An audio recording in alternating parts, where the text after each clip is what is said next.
ఆశీర్వాదం అంటే అనేక మంది డబ్బులు అంటారు, వాహనాలు అంటారు, అవన్నీ సైడ్కి వచ్చేది. దేవుని వెంబడిస్తే అవన్నీ కూడా యాడ్ ఆన్స్ లాగా. కానీ నిజమైన ఆశీర్వాదము, నా జీవితంలో సమాధానం ఉంది అన్నవారు ఉన్నారా?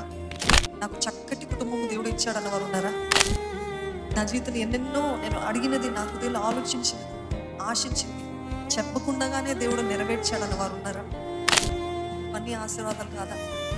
ఈరోజు దేవుడు మనం ఎన్నో అడుగుతుంటాం, కానీ అసలైన సమాధానం, సంతోషం, చెప్పసఖ్యము కానీ సంతోషం, రక్షణానందం, joy that nobody can give. రక్షణ భాగ్యం అనేది మొదటి మిరకిల్ అండి మన జీవితంలో. హల్లెలూయా. రక్షించబడటమే, మారు మనసు పొందటమే నిజమైన అద్భుతము మన జీవితం.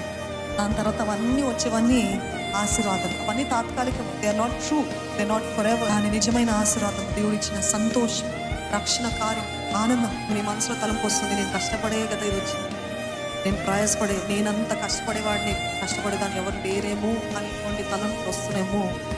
మీకు ఆరోగ్యం ఇచ్చింది కూడా దేవుడే, బలం ఇచ్చింది కూడా దేవుడే, తలాంతులు ఇచ్చింది కూడా దేవుడే. మీరు మీకు ఏమైనా మంచి పేరు ఉందంటే అది దేవుడి వల్లనే కలిగింది. హల్లెలూయా. నాదంటే ఏది లేదు ప్రభా, అంతా నువ్వే ప్రభా. ఏ మాత్రము గర్వించడానికి మా దగ్గర ఎటువంటి అవకాశం లేదు Prabha. Whatever we are today is because of you.